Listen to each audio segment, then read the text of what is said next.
جب پیغام کو کوئی انسان ایک سفر پہ لے کے چل رہا ہے نا، تو اگر پیغام دینا چاہے تو جانتے ہیں اس پیغام کو پہنچانے کے لیے سفیر ایسا منتخب کرتا ہے، انتخاب سفیر ایسا ہوتا ہے جو اس مقصد سے ہم آہنگ، جو بالکل ان لائن ہو اس مقصد سے۔ تو اب سید الشہداء نے کیا کیا؟ اپنا سفیر بنایا جناب مسلم ابن عقیل کو۔ مرحوم زیدی صاحب فرماتے تھے کہ سارا کوفہ مسلمانوں سے بھرا ہوا، لیکن مسلم صرف ایک، مسلم صرف ایک۔ جناب سید الشہداء نے جملہ لکھا، خط لکھا تو اس کے ساتھ جملہ لکھا، انی باعث علیکم اخی وابن عمی وثقتی مسلم ابن عقیل۔ کیا لکھا؟ میں اپنے بھائی، اپنے چچا کے بیٹے اور ایک ایسے آدمی کو تمہارے طرف بھیج رہا ہوں جو میرا ثقہ ہے، جس پہ مجھے ٹرسٹ۔ بہت بڑا جملہ۔ میں جب کہہ دیا تھا نا اخی، تو پھر ابن امی کی ضرورت نہیں تھی، میرے چچا کا بیٹا۔ اور اگر کہنا ہی تھا کہ کزن ہے، چچا تھا بھائی ہیں، تو بھائی کہنے کی ضرورت نہیں تھی۔ سید الشہداء بتا رہے ہیں یہ میں نے بھائی جو کہا ہے نا، یہ رشتے کی وجہ سے نہیں، وہ تو دوسرا جملہ بتا رہا، یہ بھائی میں نے ان کے ایمان کے درجے کی وجہ سے کہا ہے کہ سب میرے غلام ہیں، یہ بھائی ہے۔ اللہ اکبر۔ باقی سب کا ایمان کا رتبہ کیا ہے؟ یہ مسلم ابن عقیل اس لائق ہے کہ حسین ابن علی انہیں کہیں یہ میرا بھائی۔ حضرت کرام جناب مسلم ابن عقیل کو بھیجا۔ جناب مسلم ابن عقیل نے بہت خوبصورت تھے، وجیہ تھے، اور کوفے میں آنے کے بعد جناب ہانی ابن عروہ کے ہاں رکے اور سب کو ملے۔ ہزاروں لوگوں نے آپ کے ہاتھ پہ بیعت کری۔ مولا نے کہا تھا ان کا ہاتھ میرا ہاتھ۔ اللہ اکبر۔ لوگ بیعت کیوں کر رہے ہیں؟ ہمارے ہاں یہ بیعت امام کی ہے، لیکن امام نے اگر اجازت دی ہو تو کوئی ان کی نیابت میں بیعت لے سکتا ہے، اگر کہیں خود کہیں۔ اللہ ہمارے مراجع بھی کہتے ہیں کہ ہمیں اجازت نہیں، ہم بیعت نہیں لے سکتے، ہمارے یہاں بیعت نہیں، تقلید ہے، بیعت نہیں ہے۔ لیکن وہاں جناب مسلم ابن عقیل کی بیعت ہو رہی ہے، اس کا مطلب ہے کہ وہ عام آدمی نہیں ہے، کسی سے ان کا مقابلہ نہیں ہے کہ سید الشہداء کہیں ان کا ہاتھ میرا ہاتھ۔ پتہ نہیں میں پہنچا پا رہا ہوں اس بات کو کہ نہیں پہنچا پا رہا ہوں۔ عزیزان گرامی، جناب سید الشہداء نے جن کو اتنا رتبہ دیا، اب وہ پہنچ گئے۔ ہزاروں لوگوں سے بیعت لینے کے بعد انہوں نے خط لکھا کہ مولا کوفے کے لوگوں نے مجھ سے بیعت کر لی ہے اور یہ سب آپ کے منتظر ہیں، چلے آئیے۔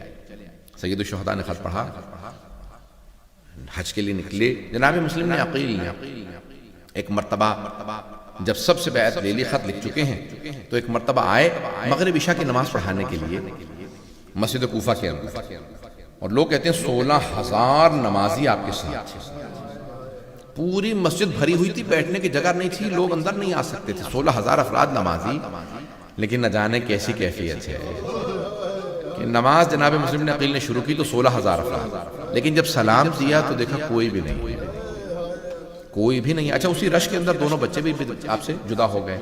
اگر اب مسائب برداشت کر پائیں، پردیس میں خدا کسی کو اکیلا نہ کر دے، تنہا نہ ہو جائے کوئی۔ تو اب جناب مسلم ابن عقیل باہر نکلے، اب جہاں رکے ہوئے تھے وہاں میں بھی نہیں جاتے، اس کا مطلب ہے سب میرے خلاف ہو گئے۔ غیرت یہ تقاضا نہیں کرتی میں اس سے جا کے پناہ مانگوں، مجھے اس پہ رکھو، وہاں رکھ لو۔ تو اب کوفے کی گلیوں میں پھرنے لگے، ایک دروازے پہ آئے، آ کے بیٹھ گئے۔ وہاں سے ایک بوڑھی خاتون نام طوعہ تھا، سوال کیا، کہا کہ کیا بات ہے، آپ اپنے گھر کیوں نہیں جاتے؟ دیکھتے نہیں کتنا پورا شب دور ہے، کہا گھر وہ جاتا ہے جس کا گھر ہو۔ کہا کیوں آپ کا گھر نہیں ہے؟ کہا میں مدینے کا رہنے والا ہوں۔ وہ مومنہ تھی، فوراً سوال کیا، کب مدینے کے رہنے والے؟ کس کے بیٹے ہیں؟ کہا انا مسلم ابن عقیل، میں مسلم ہوں، عقیل کا بیٹا۔ کہا کون سے عقیل؟ کہا عقیل ابن ابی طالب۔ کہا علی ابن ابی طالب کے بھائی؟ کہا ہاں، علی ابن ابی طالب کے بڑے بھائی، عقیل کا بیٹا۔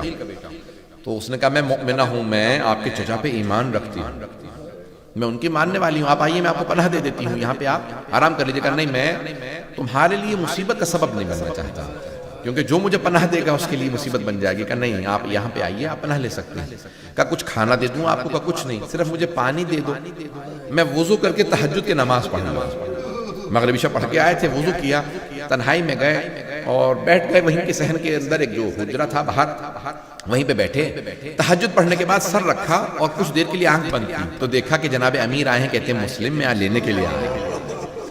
جناب امیر رومین کو دیکھا کہ میں لینے کے لیے آیا ہوں، سمجھ گیا کہ میری آخری رات ہے، بس بھئی جناب مسلم نے زیادہ وقت نہیں ہے، 5 سے 7 منٹ زحمت دوں گا۔ تو ایک مرتبہ جناب مسلم سمجھ گئے، فوراً اٹھے، دوبارہ نماز پڑھنے لگے۔ اتنے میں دیکھا کہ کچھ آوازیں آ رہی ہیں، تو فوراً اس مومنہ نے آگے کہا کہ میرا بیٹا وہ آپ کا ماننے والا نہیں ہے، وہ عبید اللہ ابن زیاد کے ساتھ ہے۔ اسے جب پتہ چلا کہ آپ گھر میں ہیں، اس نے جا کے فوراً مخبری کر دی، لوگ آ گئے ہیں، آپ رک جائیے، باہر فوج ہے۔ جناب مسلم عقیل نے کہا تو نے مجھ پہ احسان کیا تھا، مجھے پناہ دی تھی، میں احسان کا بدلہ ایسے نہیں لوٹاؤں گا کہ تیرے گھر پہ میری وجہ سے حملہ ہو جائے۔ فوراً تلوار کھینچی، صحن میں آ گئے، باہر گلی میں آ گئے۔ جیسے گلی میں آئے 300 یا 400 کا ایک لشکر تھا، بٹیلین تھا، سب سے مقابلہ کرنے لگے، بہت طاقتور جری تھے، مقابلہ کرنے لگے، جو قریب آتا اسے گریبان میں ہاتھ ڈال کے چھت پہ پھینک دیتے، ہر ایک کو قتل کرتے رہے۔ اس نے دوبارہ کہا مجھے ایک اور فوج کا لشکر بھیجو۔ جب تیسری مرتبہ اس نے فوج منگوائی، کہا ایک آدمی کو گرفتار کرنے کے لیے تم نے تیسری چوتھی دفعہ فوج منگوائی ہے، کیا سمجھتے ہو کہ کیا معاملہ؟ کہا یہ کوئی کوفے کا بقال نہیں ہے، یہ علی کا پالا ہوا ہے، یہ حیدر کرار کا پلا ہوا ہے، اسے جعفر طیار اور حیدر کرار نے جنگ کرنا سکھائی ہے، اسے کوئی شکست نہیں دے سکتا۔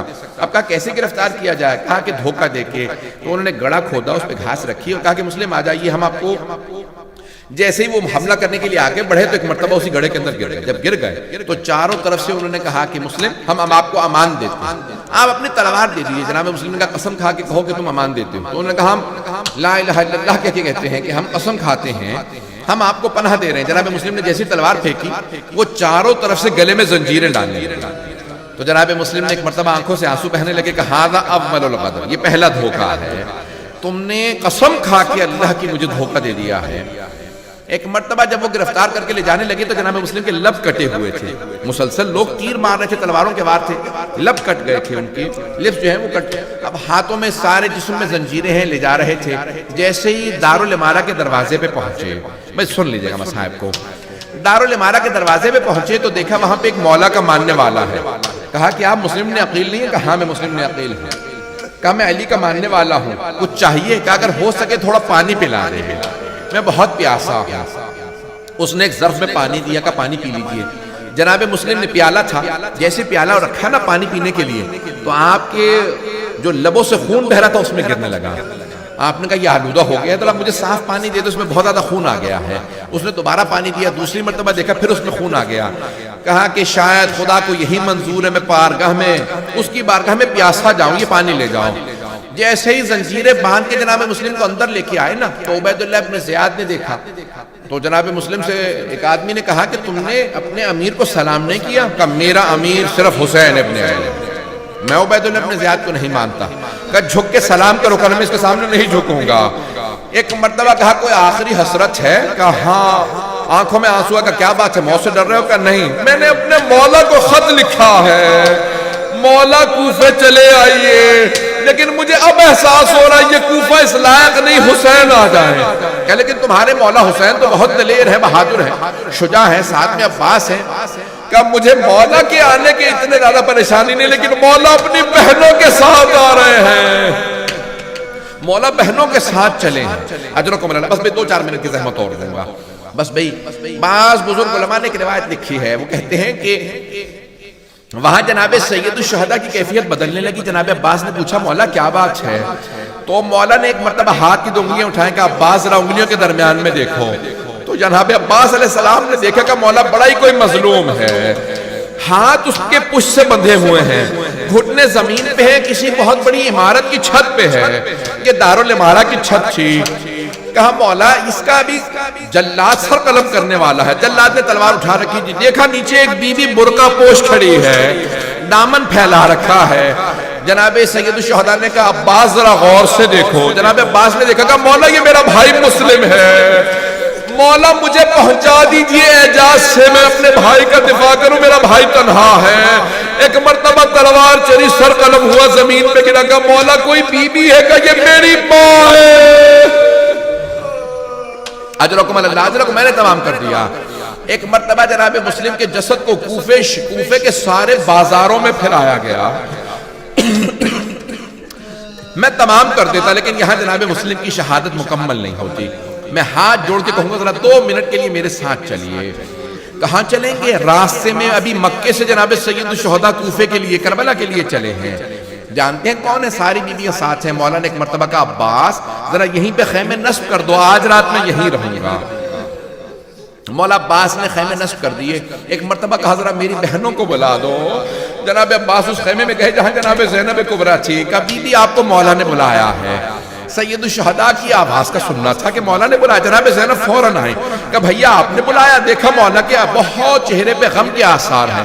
کہا بھیا سب خیریت ہے؟ کہا کوفے سے بڑی بری خبر آئی ہے، ذرا میری بہن رقیہ کو بلا دو زینب، میں رقیہ سے بات کرنا چاہتا ہوں۔ جناب زینب سمجھ گئیں، فوراً آئیں کہ رقیہ بھیا نے بلایا ہے۔ ایک مرتبہ جناب رقیہ نے فوراً اپنی بیٹی کو آواز دی، بیٹی جناب مسلم کی بیٹی، نام عاتقہ ہے، کہا عاتقہ ماموں نے بلایا میرے ساتھ چلو۔ جیسے ہی جناب رقیہ کو اور عاتقہ جناب عاتقہ تو آتا دیکھا نا، مولا حسین مسند سے کھڑے ہو گئے، مسند سے کھڑے ہوئے بہن کا استقبال کیا، فوراً جناب عاتقہ کے سر پہ ہاتھ رکھا۔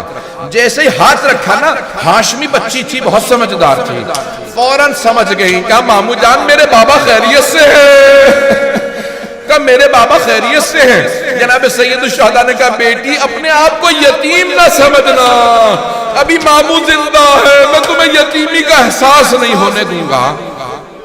جناب عاتقہ کی آنکھوں میں آنسو آ گئے، رونے لگی، سمجھ گئی میرے بابا شہید ہو گئے۔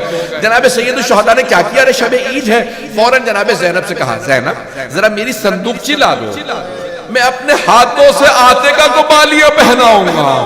جناب زینب صندوق لے کے آئیں، مولا نے 2 بالیاں نکالی، جناب عاتقہ کے کانوں میں ہاتھوں سے بالیاں پہنائیں۔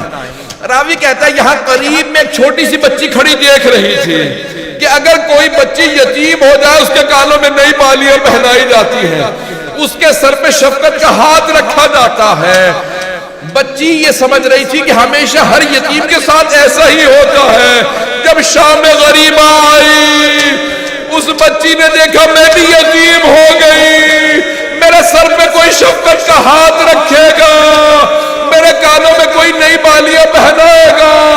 بچی انتظار میں تھی، اتنے میں شمر آ گیا، شمر نے ایسا بالوں میں ہاتھ ڈالا، بی بی کا بالوں کو چھڑانا مشکل ہو گیا۔ جب اس نے کانوں سے بالیاں چھینی،